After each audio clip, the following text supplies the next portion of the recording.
We got to do that. We got to set it up. You got a good idea. One-on-one Khabib versus Cormier. And I'll put up like 10 grand to the winner. Holy cow. What's up, everybody? Tony Mui from Complex here. And once again, we are joined by UFC President Dana White. Dana, I know we don't have much time with you today, so I'm going to jump right into it. There's a man who won his 7th Super Bowl championship this past Sunday. Have you had the chance to FaceTime this person? Yeah. We talked the day after the Super Bowl. The night of the Super Bowl. Oh, did you? Blowing him up like I was his girlfriend or something, but he got back to me the next day. Oh, okay. Did you see any of the clips from today's boat parade? I just watched it when I was walking in here, man. It looks like he's having fun. Good for him. It's about time that guy went out and blew off some steam. What do you think about his Lombardi toss? Yeah. Listen, man, they're having fun. You never get to see this side of Brady, so good for him. A lot of people are saying that Mahomes is the young GOAT, and there is potential for him to be better than Brady. In retrospect, do you feel like this can never happen now, that Brady's got a one-up on Mahomes?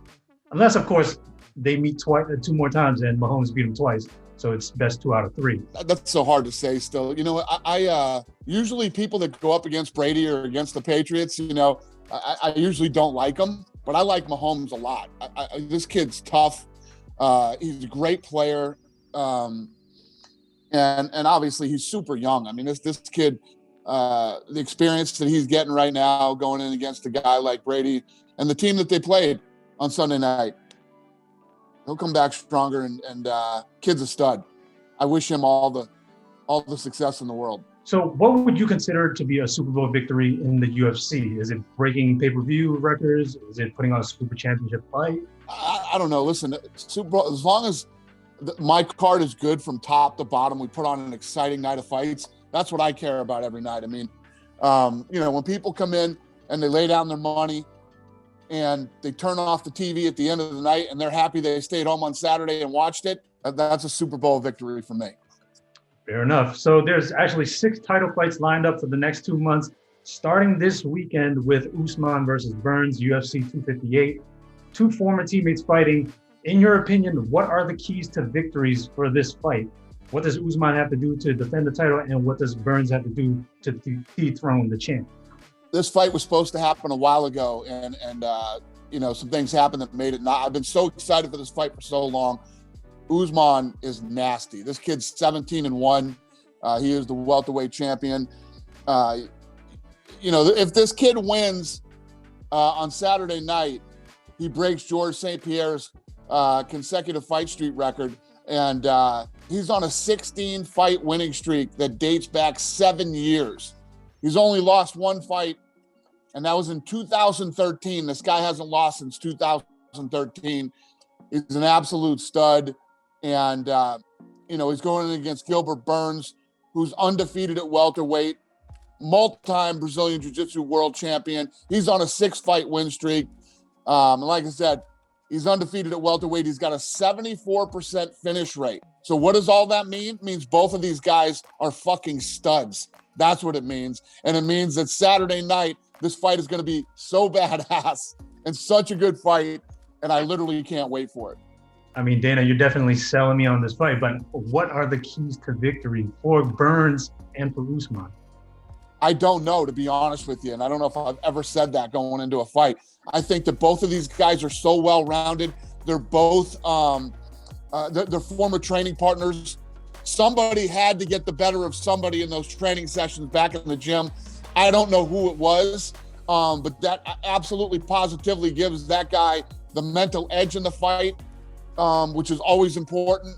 And this is one of those fights where you literally have 2 badass studs facing off against each other, and I don't know who's going to win. I just know it's going to be good. Okay. MMA Twitter loves to say that Usman loves toe stomps. Do we have a response for MMA Twitter? Yeah, listen, this guy does everything. Stomps on your feet. He punches you in your face. He drops elbows on your head, kicks to the body. If you try to wrestle him, his wrestling is unbelievable. He stops all the takedowns.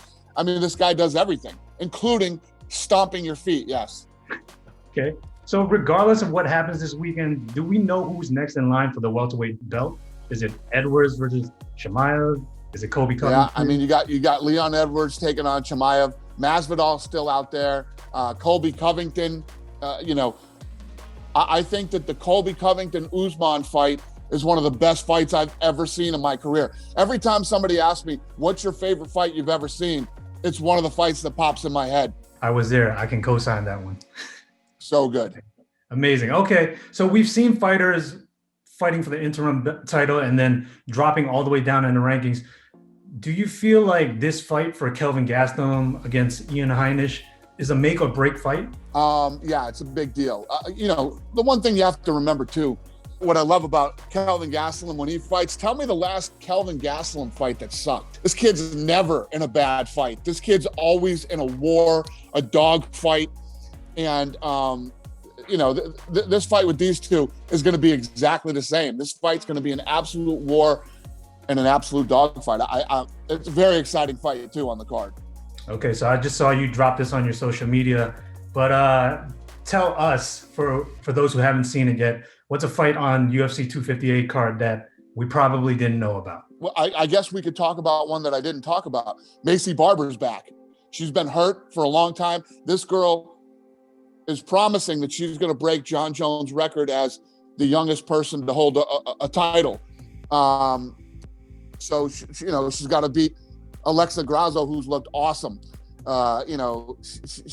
She's tough. She's durable. Her cardio has been unstoppable lately, and I expect this fight to be a lot better than people probably think it will be too.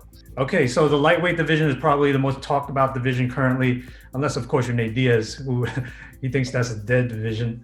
But Khabib recently said Dustin Poirier deserves to be a champion. I guess the question is, for Dana White and the UFC, are they moving on from Khabib, or are you still holding on? The one that deserves to be the champion is the one that comes out on top on this tournament. I mean, if you look at Khabib beat Conor, Khabib destroyed Dustin. Khabib is the man. He's the champ. He's the guy. If you look at the guys that deserve to be there, it's whoever's going to win. Out of the top five, you got Poirier, Gaethje, Oliveira, Chandler, and you still have Tony Ferguson and Conor in the mix too. But my question is, have you guys moved on from Khabib yet, or are you still holding out? We have not. Khabib is the champion. Okay. Habib's coming to Vegas. He and I are going to go to dinner and talk and see what's next. You guys could sell pay-per-views for that one too. Okay. So I have to ask, was there an offer for Chandler to fight Oliveira? Was there an offer for Chandler to fight Oliveira? Yeah, but to be fair to Oliveira, it was soon. We were just checking to see if those guys wanted a quick turnaround. And Oliveira said, I want a full camp. And there's nothing wrong with that. Yeah, I don't want to make it sound like Oliveira turned down Michael Chandler, because that's not true. What Oliveira turned down was a short notice fight. If we could make it and pull it off, we wanted to do it. He wants a full camp. Absolutely fair. So what's next for Oliveira? We're working on it right now. Okay. We're working on it. Okay. So if all the fighters had a clean slate and you can make a dream fight right now, what two fighters in their prime would you pick? I mean, obviously Usman and Burns are kind of in their primes right now. So that's... Absolutely. That's an incredible fight. And you're absolutely right. That's a great fight to make. One of the fights that I would love to see is obviously Israel Adesanya and John Jones, with all the smack talk that those two have had going back and forth. That would be a fun fight. I am hoping that we can make Weili Zhang at light heavyweight. Okay. But Adesanya said he'd fight him at heavyweight too. Weili Zhang versus Rose Namajunas. That is an awesome fight. One, right? Yeah, that's one I want to make this summer. Okay.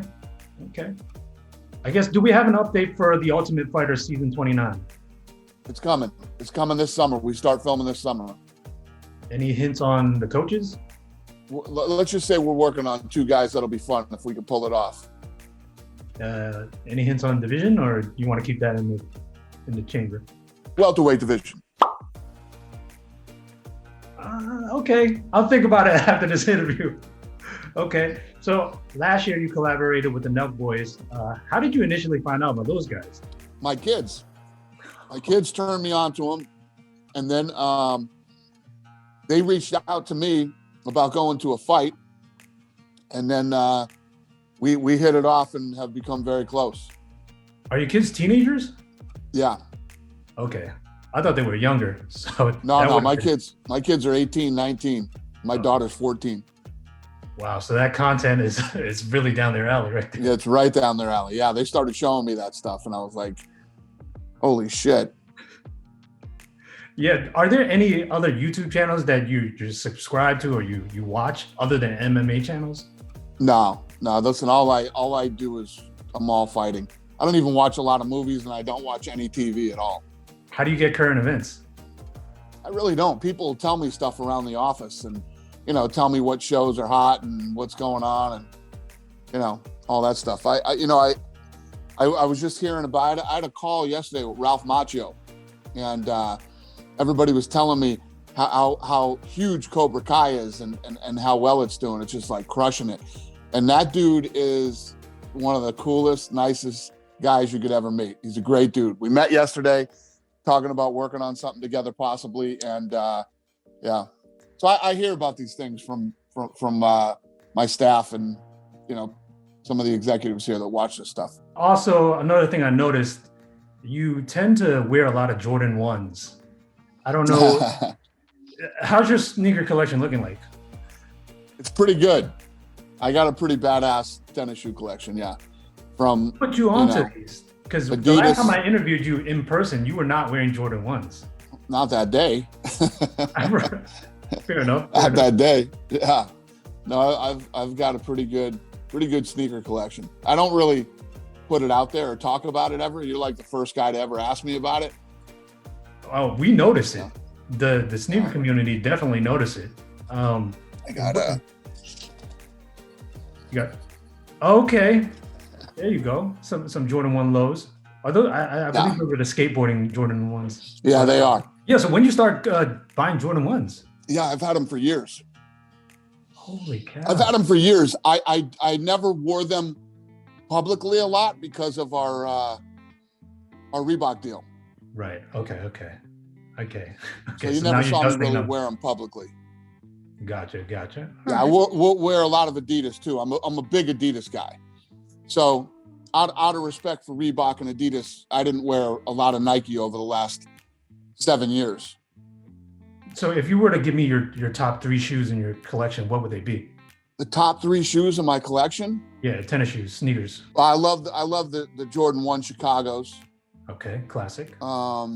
Yeah, my Cactus Jacks are without a doubt my favorites. Those are my all-time favorites. And then number 3, I don't know. I'd have to go in my closet. Actually, here in my closet at work, I have a ton of. I actually just got the UNLVs. Okay. Yeah, they're pretty cool.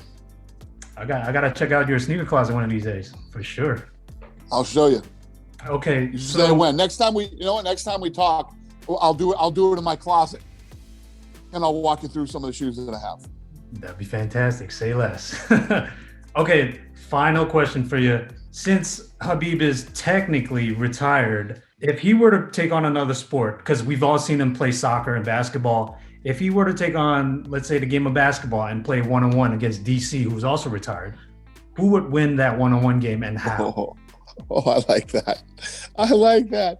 DC versus Khabib at basketball.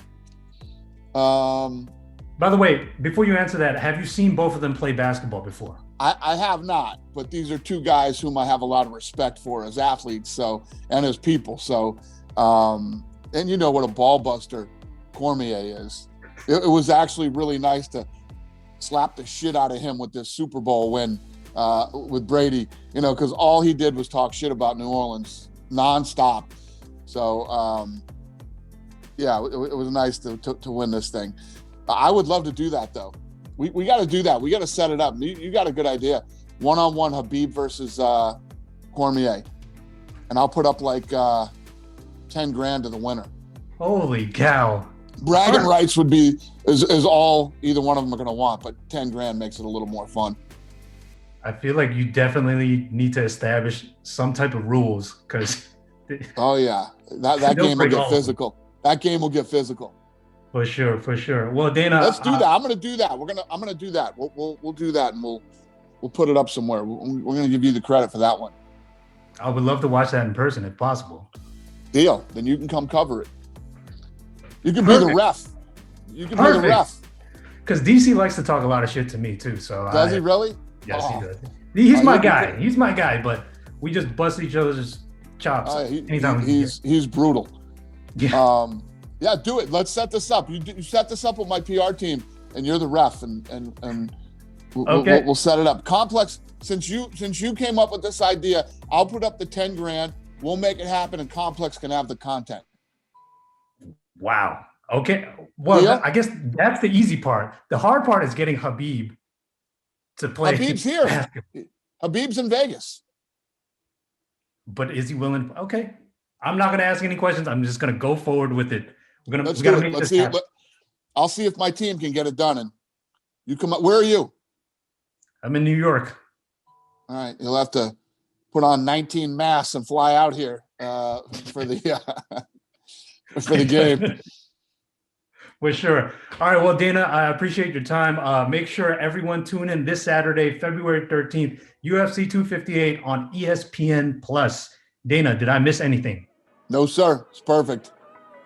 Fantastic. Dana, thank you. Thanks, buddy.